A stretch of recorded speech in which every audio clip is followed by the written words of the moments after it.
Good morning student welcome to Rankers IIT-PMT Academy. और student class 11th mathematics में complex number topic हम लोग पढ़ रहे हैं। लास्ट वीडियोस में मैंने स्टेप बाय स्टेप सारे टॉपिक्स को कवर करके अपलोड कर रखे हैं। आज हम लोग पोलर फॉर्म पढ़ने जा रहे हैं।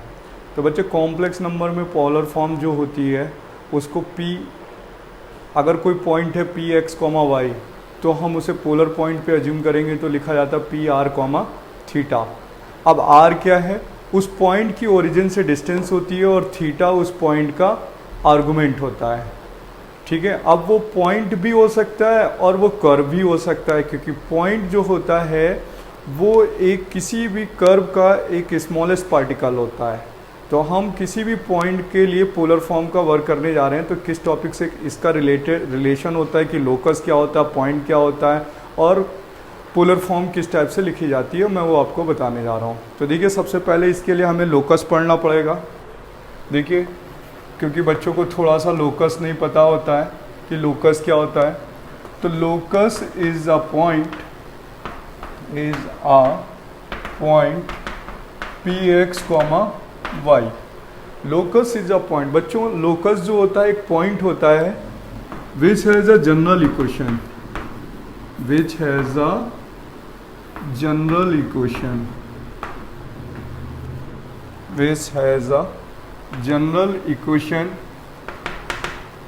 And satisfying to curve. तो बच्चों, ये हमने पढ़ना पड़ता है कोऑर्डिनेट ज्योमेट्री में। मतलब ये टॉपिक रिलेशन होता है इसका कोऑर्डिनेट ज्योमेट्री पे, और ये टॉपिक हमें कोऑर्डिनेट ज्योमेट्री में सबसे पहले यही स्टार्ट किया जाता है। 10th क्लास हो, 11th क्लास हो, कि लोकस क्या होता है। तो locus is a point which has a general equation and satisfy to curve. Meaning क्या है बच्चों? जैसे मान लीजिए कि लेट कर लिए कोई स्ट्रेट लाइन है, ठीक है, और स्ट्रेट लाइन की इक्वेशन दे रखी है x + y = 4। तो बच्चों, ये जो स्ट्रेट लाइन है अगर हम इसका ग्राफ बनाएंगे तो इस टाइप से बनेगा। अब ये डायरेक्टली तो ग्राफ बन नहीं जाएगा, ठीक है, x + y।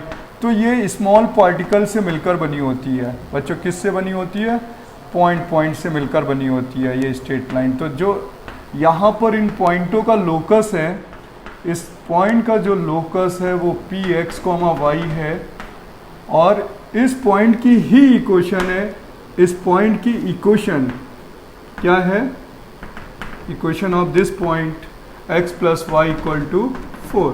तो बच्चों, जब इस पॉइंट की इक्वेशन है तो नेक्स्ट पॉइंट की भी इक्वेशन सेम होगी, नेक्स्ट पॉइंट की भी होगी, और पॉइंट जो है इस पर इक्वेशन तो सेम होगी बट वो पॉइंट वेरी कर रहे होंगे, पॉइंट अलग अलग होंगे। जैसे 1, 3, 2, 4, 7, 8 जो इस इक्वेशन को सेटिस्फाई कर रहे होंगे। देखिए कितने पॉइंट इसको सेटिस्फाई कर रहे हैं, 0, 4, 4, 0, 2, 2, 1, 3, 3, 1।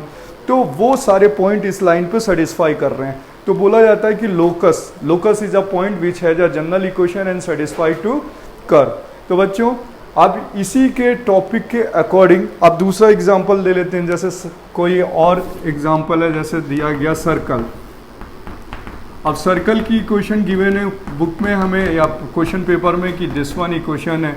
तो यहाँ पर आप सर्कल बनाएंगे तो देखिए सर्कल तो बना दिया, लेकिन ये जो इक्वेशन है वो इस पूरे कर्व की है, यानी पूरे सर्कल की इक्वेशन है।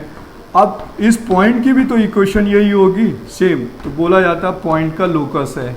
इस पॉइंट का क्या है? ये लोकस, ठीक है, इस पॉइंट का लोकस। तो सारे पॉइंट का लोकस सेम होगा बट पॉइंट अलग अलग कंडीशन पे वेरी कर रहे होंगे। क्यों?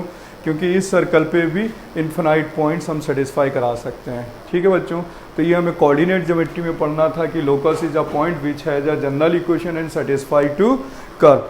तो बच्चों, आज हम लोग पढ़ने जा रहे हैं कॉम्प्लेक्स नंबर का पोलर फॉर्म।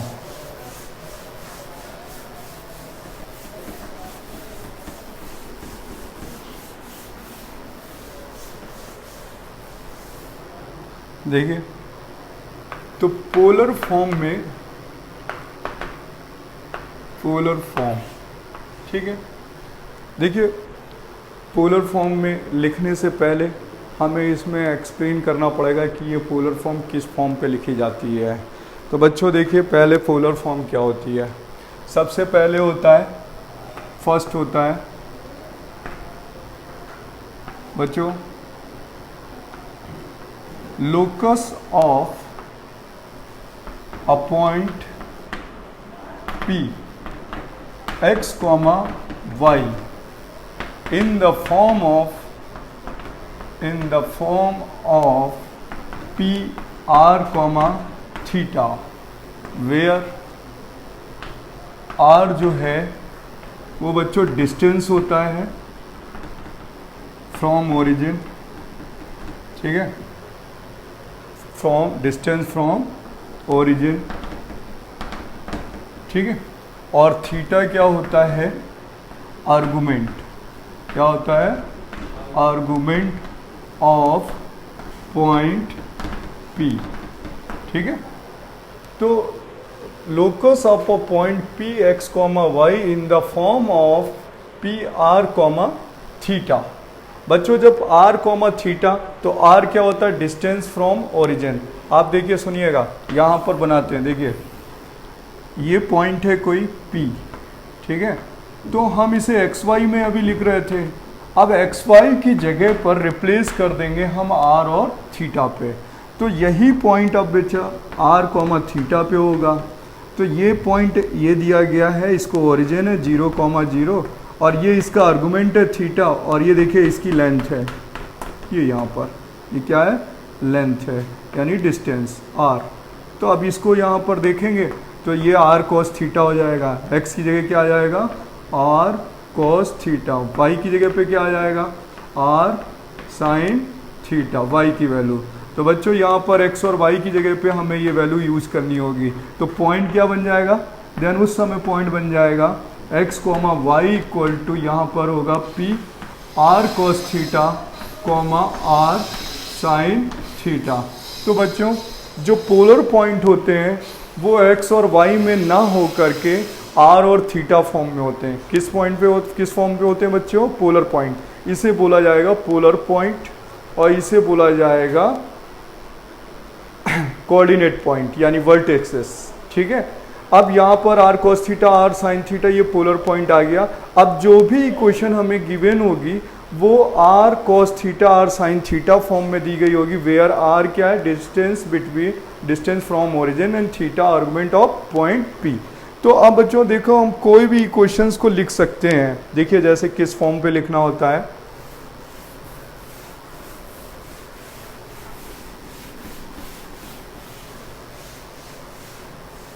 देखिए बच्चों जैसे एग्जाम्पल में दिया गया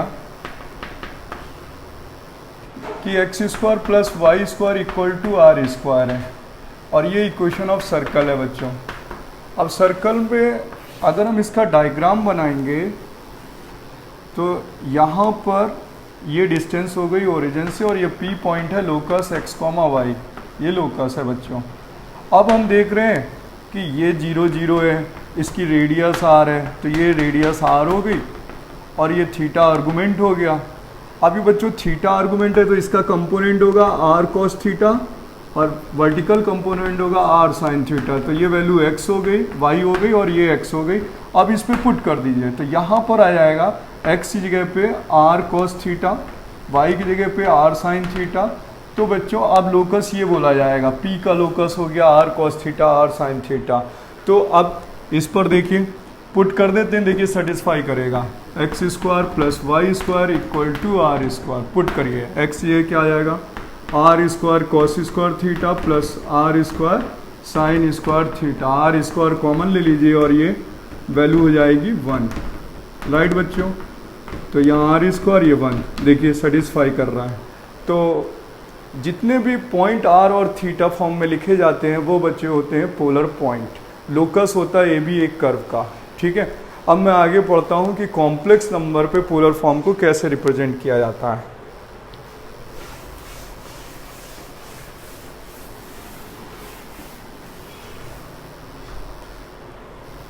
तो लेट कर लिया z equal to a plus iota b equal to x plus iota Y.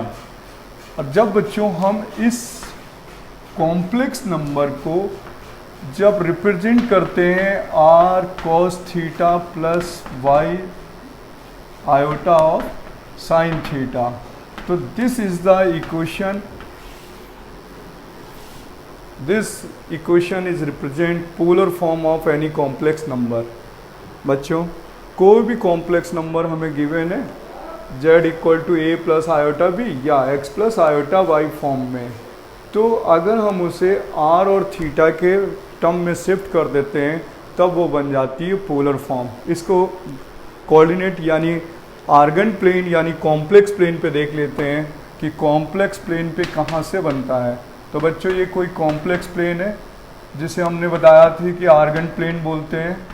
तो आर्गन प्लेन पर देखिएगा इस टाइप से डायग्राम बनता है, ये वैल्यू है ओरिजिन पॉइंट है, ये आर है, ये आर्गुमेंट थीटा है और ये कोई पॉइंट था z equal to x plus iota y. Clear? तो ये x का हॉरिजेंटल होगा r cos थीटा और y का कंपोनेंट होगा r sin थीटा और यहाँ पर वैल्यू पुट कर देते हैं। तो कितना आ जाएगा, x की जगह पे पुट करना है r cos theta plus iota of r sin theta. अब इसमें से r कॉमन ले लीजिए तो ये बन जाएगा cos theta plus iota sin theta. तो बच्चों इस फॉर्म को क्या बोलते हैं, पोलर फॉर्म। तो अगर आप किसी भी कॉम्प्लेक्स नंबर को रिप्रेजेंट करोगे r cos theta plus iota sin theta पे, तो ये बन जाएगी कॉम्प्लेक्स की पोलर फॉर्म। ठीक है बच्चों, अब आगे बढ़ते हैं। देखिए इसके एग्जाम्पल देखिए कैसे होते हैं। वेयर इस पर जो r है मैंने आपको बताया कि डिस्टेंस होता है। वेयर r क्या होता है, डिस्टेंस फ्रॉम ओरिजिन, एंड जो थीटा है वो आर्गुमेंट है। और बच्चों ये आर्गुमेंट पता कौन सा है, प्रिंसिपल आर्गुमेंट है, राइट। थीटा इस पर प्रिंसिपल आर्गुमेंट है। चलिए आगे अब एग्जाम्पल्स करते हैं एनसीईआरटी के। देखिए एनसीईआरटी के जो एग्जाम्पल्स होते हैं, सबसे फर्स्ट क्वेश्चन है, एग्जाम्पल दिया गया बच्चों,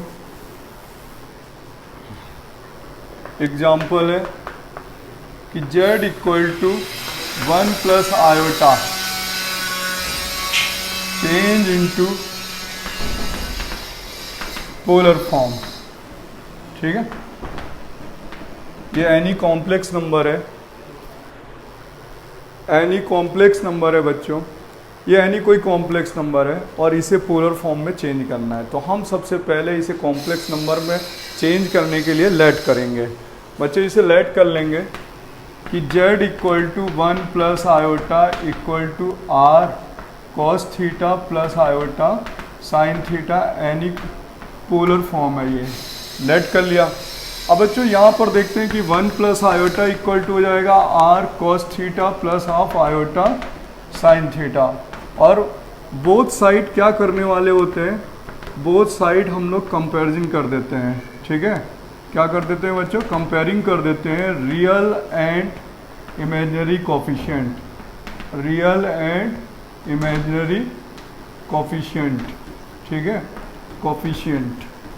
अब बच्चों रियल पार्ट क्या है इसका, जिसमें आयोटा नहीं होता, तो आयोटा तो इस वाले पार्ट में है, तो ये रियल पार्ट है r cos थीटा, ये रियल पार्ट हुआ। तो बच्चों यहाँ पे रियल पार्ट है r cos थीटा और रियल पार्ट इधर है 1, तो ये वैल्यू 1 हो गई। और r sin theta imaginary part है r sin थीटा और इसका कोफिशिएंट देखिए iota r sin theta, iota को लेफ्ट कर दीजिए आयोटा, इसका भी कोफिशिएंट 1 और ये 1, तो यहाँ 1 हो गया। अब इनको स्क्वायरिंग प्लस एडिंग कर देते हैं। क्या कर देते हैं बच्चों, स्क्वायरिंग प्लस एडिंग। ठीक है, प्लस ऐड कर देते हैं। तो यहाँ पर स्क्वायर करके ऐड करेंगे तो यहाँ पर r स्क्वायर हो जाएगा cos square theta plus sine square theta और ये हो जाएगा 1 प्लस 1, स्क्वायर करके ऐड करेंगे। देन r स्क्वायर हो जाएगा, ये वैल्यू 1 हो गई और ये हो गई 2 हो गया, r की वैल्यू √2 आ जाएगी। अब बच्चे बहुत से सोचते हैं कि ये प्लस माइनस होगा, क्या होगा, ये प्लस माइनस होगा। तो बच्चों इसे निगेटिव नहीं लिखते हैं। ठीक है, आ गया समझ में। अब यहाँ पे r की वैल्यू हो गई √2। आर्गुमेंट हो सकता है किसी भी फॉर्म पे, बट r को हमेशा मैग्नीट्यूड, क्योंकि वो मॉड z है, वो हमेशा पॉजिटिव आएगा। ठीक है, अब r की वैल्यू √2 आ गई। अब r की वैल्यू बेटा यहाँ पर पुट कर देंगे तो cos थीटा डिफाइन करेगा, और sin थीटा यहाँ पुट कर देंगे तो ये वैल्यू आ जाएगी। तो अब देखिए क्या होता है, यहाँ पर r cos थीटा की वैल्यू 1 है और r sin थीटा की वैल्यू, ठीक है, भी 1 है, और यहाँ पर पुट कर देंगे √2 cos theta equal to 1, then cos theta equal to 1/√2, and यहाँ पुट कर देंगे तो sin थीटा की वैल्यू 1/√2। तो थीटा वैल्यू कितनी आ गई, कॉमन वैल्यू निकाली जाती है बच्चों। कौन सी वैल्यू निकाली जाती है, कॉमन। तो कॉमन वैल्यू यहाँ पर निकाली जाती है, कौन सी वैल्यू, कॉमन एंगल देखा जाता है, किस क्वाड्रेंट पे होगा ये भी देखना पड़ता है। तो बोथ आर पॉजिटिव, तो both are positive in the first quadrant. First quadrant theta की वैल्यू 45, बच्चों 45 डिग्री को हम रेडियन में लेंगे, π/4 बनेगा। अब थीटा भी पता हो गया, r की वैल्यू भी पता हो गई √2। अब इस फर्स्ट इक्वेशन पे पुट कर देते हैं, तो z की वैल्यू कितनी आ जाएगी, r की वैल्यू √2 हो गया, cos π/4 हो गया, प्लस आयोटा साइन π/4 हो गया। तो बच्चों आ गई ना इस फॉर्म पे, स्टैंडर्ड फॉर्म बन गई ना, polar form, cos theta plus iota sine theta. देखिए इस फॉर्म पे आ गई इसकी इक्वेशन। तो this is the form of polar form. ठीक है बच्चों, नेक्स्ट एग्जांपल देखते हैं।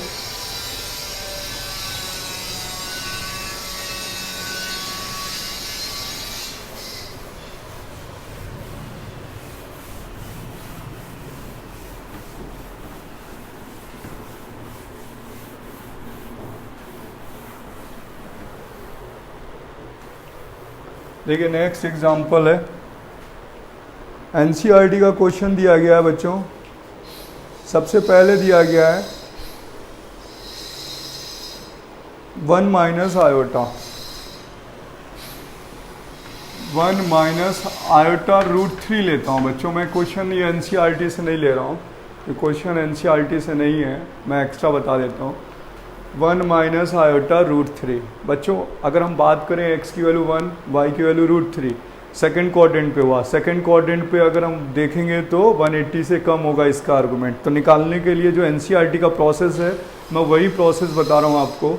हम सबसे पहले क्या करते हैं बच्चों, लेट करते हैं। z equal to 1 minus iota √3 equal to कितना, r cos theta plus iota of sine theta. तो यहाँ पर भी कंपेरिजन कर देंगे, तो both side taking real and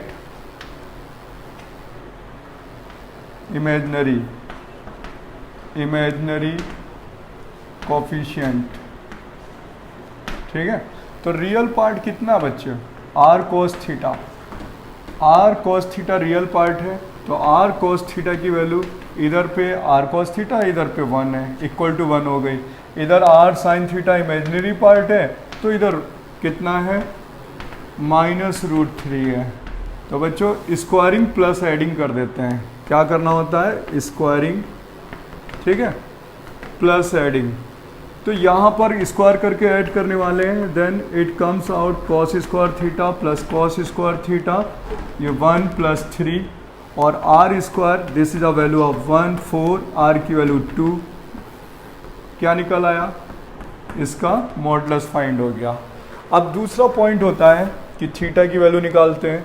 तो बच्चों r cos थीटा की वैल्यू 1 है और r sin थीटा की वैल्यू -√3 है। अब r की वैल्यू पुट कर लेते हैं 2, r की वैल्यू 2 यहाँ पुट करेंगे, तो 10 cos theta equal to 1, cos theta equal to 1/2, sin theta equal to -√3/2।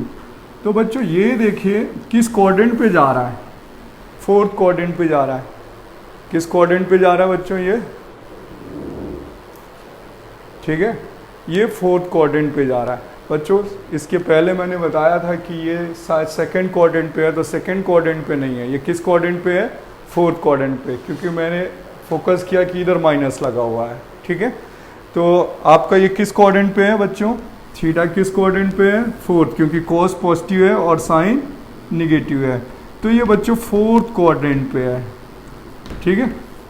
अब फोर्थ क्वाड्रेंट पे प्रिंसिपल जो आर्गुमेंट होता है वो माइनस थीटा लिखा है। देखो मैंने आपको बताता हूँ, यहाँ पे थीटा, यहाँ माइनस थीटा, यहाँ पर पाई माइनस थीटा। मैंने पिछले लेक्चर्स में पढ़ाया हुआ है कि ये है, और वेयर थीटा की वैल्यू होती है tan inverse mod y upon x। ये मैंने लास्ट वीडियो में इसको एक्सप्लेन किया हुआ है। तो बच्चों फोर्थ क्वाड्रेंट पे ये किस एंगल पे थीटा पे कॉस में 1/2 किस वैल्यू को कहते हैं? 60 डिग्री को बोलते हैं। कॉस में ये 60 होती है और साइन पे ये 60 होता है, बट माइनस लगा हुआ है, तो इसको फोर्थ क्वाड्रेंट पे शिफ्ट करेंगे तो लिखा जाएगा थीटा की वैल्यू होगी -68 मीन्स ऑफ -π/3। कितना होगा? -π/3। कि देखिए माइनस फोर्थ क्वाड्रेंट पे है तो फोर्थ क्वाड्रेंट पे -π/3 लिखा जाएगा। देखिए फर्स्ट क्वाड्रेंट के लिए थीटा, फोर्थ क्वाड्रेंट के लिए minus theta, then second quadrant के लिए pi minus theta and -π + theta third quadrant के लिए। ये प्रिंसिपल आर्गुमेंट है। तो -π/3 हम इसकी थीटा की वैल्यू इसको पुट कर देते हैं। तो यहाँ पर जब पुट करेंगे बच्चे ये वैल्यू, आर की वैल्यू हमारे पास कम आई है 2, तो ये पोलर फॉर्म बन गई 2 और कॉस -π/3 प्लस का आयोटा साइन -π/3। तो बच्चों आप इसका आंसर पता क्या लिखने वाले हैं? 2 कॉस का निगेटिव तो पॉजिटिव होता है, तो ये तो पॉजिटिव हो जाएगा, तो cos π/3 आ जाएगा, और साइन का निगेटिव होता है, तो इसका ये आंसर लिखा जाएगा -sin π/3। क्लियर हुआ? तो बच्चों अब हम नेक्स्ट एग्जांपल करते हैं। बच्चों ध्यान दीजिएगा, स्टार्ट में मैंने साइन को इधर ट्रांसफ़र करके देखा था कि इधर है माइनस, वो सेकेंड नहीं, ये फोर्थ क्वाड्रेंट पे है। ठीक है, तो बच्चों फोर्थ क्वाड्रेंट पे हमारी थीटा की वैल्यू -θ होती है। अब नेक्स्ट एग्जांपल है बच्चों, देखिए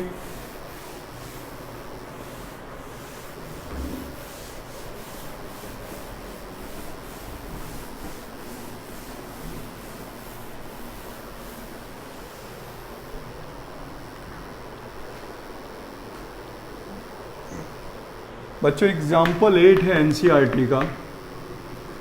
एग्जाम्पल नंबर 8 लिखा हुआ है z equal to -16 upon 1 plus iota √3, और इसको पोलर फॉर्म में चेंज करना है, पोलर फॉर्म में। तो देखिए बच्चों पोलर फॉर्म में चेंज करने के लिए पहले देखा जाता है कि it is not equal not a plus iota b form. ये पहले किस में फॉर्म में होना चाहिए? a plus iota b form में होना चाहिए। तो पहले इसी को सॉल्व करना पड़ेगा बच्चों, क्योंकि ये स्टैंडर्ड फॉर्म में नहीं है। ये किस में नहीं है? स्टैंडर्ड फॉर्म में नहीं है। तो पहले इसके कॉम्प्लेक्स नंबर की स्टैंडर्ड फॉर्म में लाना होगा। तो -16 upon 1 plus iota √3 conjugate multiply with 1 minus iota √3 upon 1 minus iota √3। तो बच्चों z की वैल्यू हो जाएगी -16 प्लस 16 आयोटा √3, और here a plus b a minus b, यानी a² माइनस आयोटा √3 का whole square. z comes out -16 plus 16 iota √3 upon, बच्चों यहाँ 1 आयोटा स्क्वायर -1 √3 3, तो 1 प्लस 3 4 से डिवाइड कर देते हैं, तो z की वैल्यू आ जाएगी -4 और +4 आयोटा √3। अब बच्चों ये स्टैंडर्ड फॉर्म में आ गई, a plus iota b form में आ गई। तब अब हम इस नंबर का पोलर फॉर्म फाइंड करेंगे, क्योंकि पहले ये स्टैंडर्ड फॉर्म में नहीं है। ये एनसीईआरटी का बच्चों एग्जाम्पल नंबर 8 है। अब देखिए आगे बढ़ते हैं हम लोग। इसको आगे करने के लिए क्या करना होगा,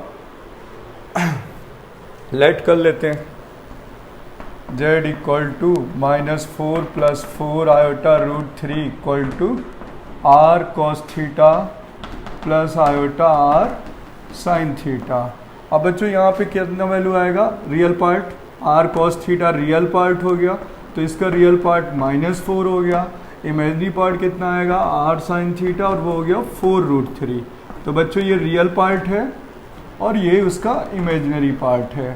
अब क्या हुआ, स्क्वायर प्लस ऐड कर देते हैं, तो स्क्वायरिंग प्लस एडिंग करेंगे तो cos square theta plus sine square theta equal to 4 square 16 और 16 इंटू 3 यानी 48 ठीक है बच्चों, ये वैल्यू 1 हो जाएगी, आर स्क्वायर 1 और ये वैल्यू ऐड होने पे 64 हो गई, देन आर की वैल्यू 8।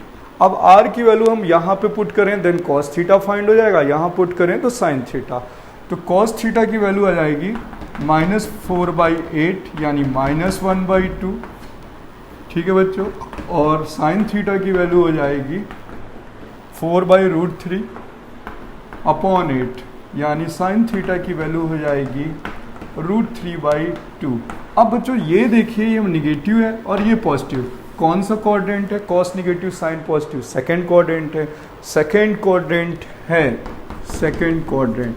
तो सेकंड क्वाड्रेंट का जो आर्गुमेंट जेड होता है सेकंड क्वाड्रेंट के लिए मैंने कितना बताया था बच्चों, सेकंड क्वाड्रेंट के लिए बताया था मैंने पाई माइनस थीटा, ठीक है बच्चों, आर्गुमेंट क्या बताया था सेकंड क्वाड्रेंट के लिए पाई माइनस थीटा। थीटा की वैल्यू यहाँ से कितनी दिख रही है, ये 1/2 और √3/2 कितने की वैल्यू कॉमन वैल्यू होती है, कॉमन वैल्यू 60, तो 60 यानी यहाँ पे π/3, तो इट मीन्स 2π/3, तो थीटा कितना आया बच्चों 2π/3। तो अब हम यहाँ पर वैल्यू पुट कर देते हैं, आर की वैल्यू एंड थीटा की वैल्यू, तो पोलर फॉर्म क्या बन जाएगी इसकी बच्चों, यहाँ पर जेड कितना आ जाएगा, आर की वैल्यू आई है 8 cos 2π/3 plus iota sine 2π/3, okay बच्चों, इज अ पोलर फॉर्म, ठीक है। अब नेक्स्ट क्वेश्चन बताते हैं आपको, जो बच्चों मिसलेनियस का क्वेश्चन है, और मिसलेनियस का जो क्वेश्चन है वो है एग्जाम्पल 16, ठीक है। और एग्जाम्पल 16 जो है बच्चों स्कूल के जब हाफ ईयरली एग्ज़ाम होते हैं या फाइनल एग्ज़ाम होता है 11th क्लास में, तो एग्जाम्पल 16 इम्पोर्टेंट क्वेश्चन है, उसे ज़्यादातर टीचर फोकस करते हैं और ये क्वेश्चन ज़रूर पूछते हैं। नेक्स्ट बच्चों क्वेश्चन है एग्जाम्पल 16,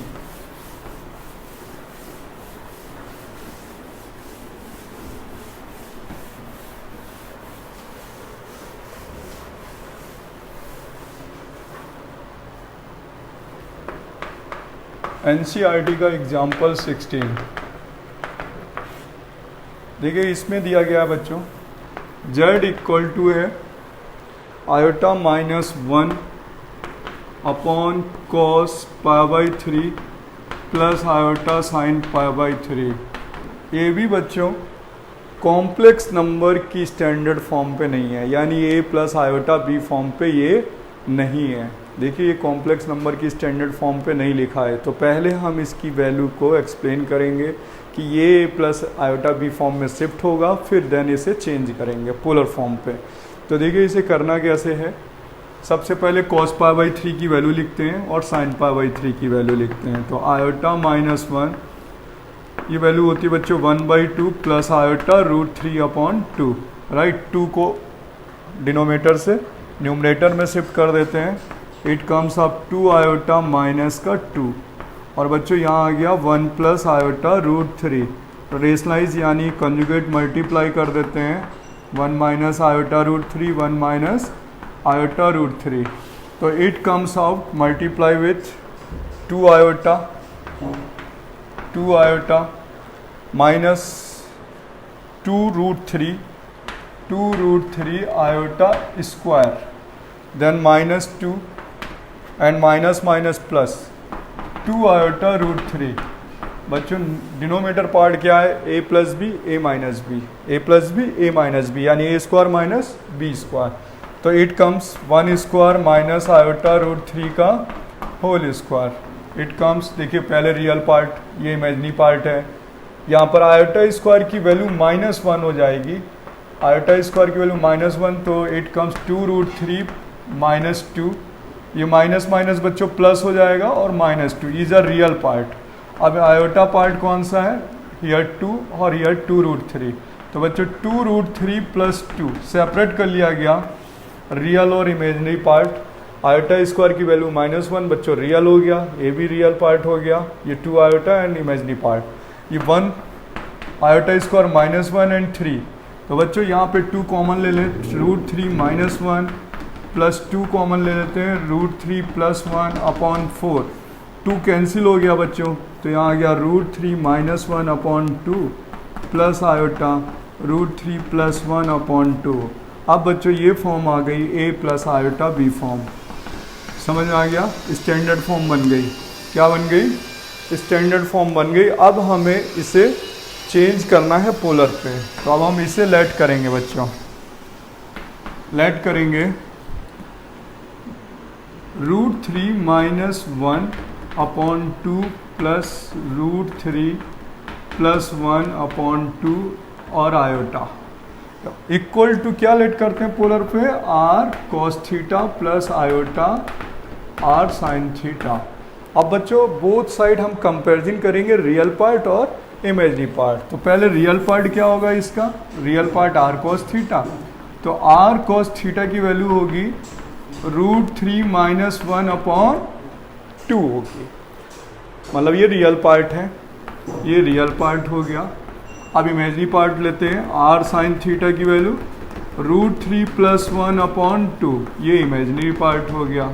ठीक है, अब बोथ का स्क्वायरिंग प्लस एडिंग कर देते हैं, स्क्वायर करके देन ऐड कर दीजिए। तो पहले स्क्वायरिंग प्लस एडिंग लगाएंगे तो r² cos² theta plus sin² theta, और यहाँ पर ये बनेगा √3 - 1/4, स्क्वायर करने में 4 इसे लिखेंगे तो √3 + 1/4, इट कम्स ऑफ r², और ये वैल्यू हो गई 1, तो वैल्यू 1 हो गई। और यहाँ पर a - b का होल स्क्वायर 3 + 1 - 2 √3 + 3 + 1 + 2 √3/4 बच्चों, √3 कट गया, 4 4 8 यानी 2, r² 2 और देन r की वैल्यू √2 बच्चों, मॉडुलस आ गया √2 इसका, कितना है?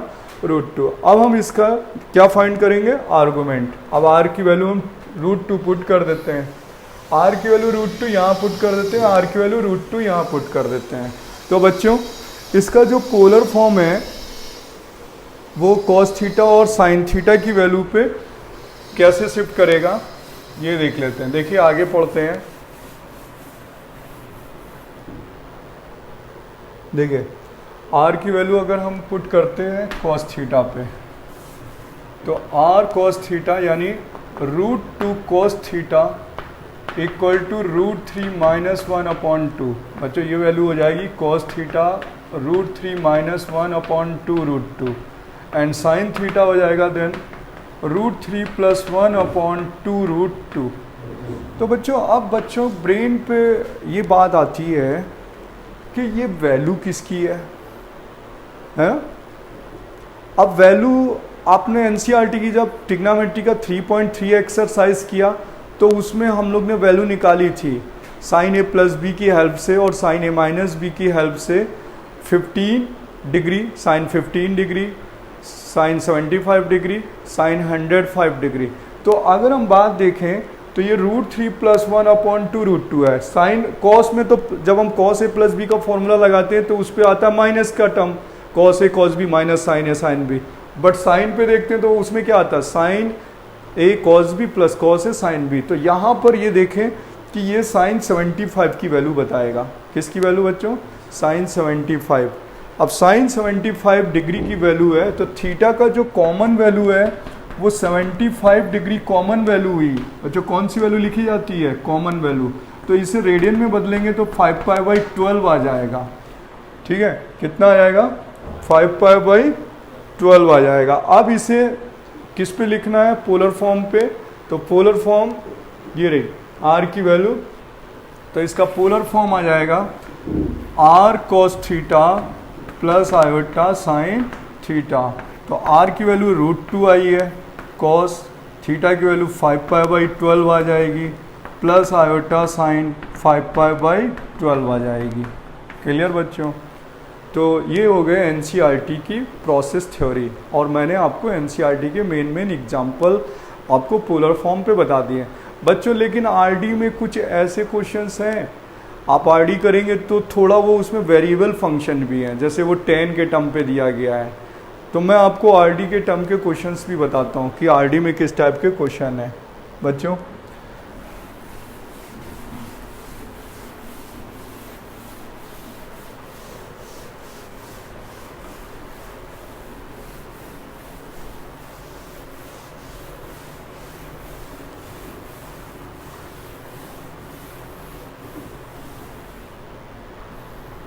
आर.डी. शर्मा में बच्चों पहले अगर कुछ क्वेश्चंस ऐसे हैं बच्चे कि 1 प्लस आयोटा 1 माइनस आयोटा, इसे पोलर फॉर्म में चेंज करिए, तो सबसे पहले हम इसे शिफ्ट करेंगे, किस फॉर्म पे शिफ्ट करनी होती है, a प्लस आयोटा b में, तो इसे रेशनलाइज कर देंगे आप लोग। ऐसे आर.डी. में बहुत से क्वेश्चन हैं। तो अभी क्या हुआ, जो आर.डी. शर्मा में ऐसा वेरिएबल क्वेश्चन है z equal to 1 plus iota tan alpha, और लिखा चेंज इनटू पोलर फॉर्म, किस में चेंज करना है बच्चों, पोलर फॉर्म पे। और ये क्वेश्चन इम्पोर्टेंट रहा है स्कूल के एग्ज़ाम पे। तो बच्चों यहाँ पर हम लेट करते हैं कि 1 plus iota tan alpha equal to r cos theta plus half iota sine theta. अब यहाँ पर r cos theta real part लेते हैं, तो रियल में हो जाएगा आर कॉस थीटा की वैल्यू 1। बच्चों ये इसका कौन सा पार्ट है, रियल कोफिशिएंट है। और इमेजनरी कोफिशिएंट को इक्वल करें तो इमेजनरी कोफिशिएंट आ जाएगा आर साइन थीटा की वैल्यू टेन अल्फा। ठीक है, ये हो गया बच्चों इसका imaginary part, real part imaginary part. Squaring plus adding, तो r square cos square theta plus sine square theta, इसका square 1 plus tan square alpha. और बच्चों ये वैल्यू 1 आ गई, आर स्क्वायर 1, और ये होता है मैथ्स में ट्रिग्नोमेट्री में 1 plus tan square alpha equal to sec square alpha, then r equal to sec alpha. तो बच्चों आर की वैल्यू कितनी आ गई, मॉडुलस आ गया। अब बच्चों यहाँ पर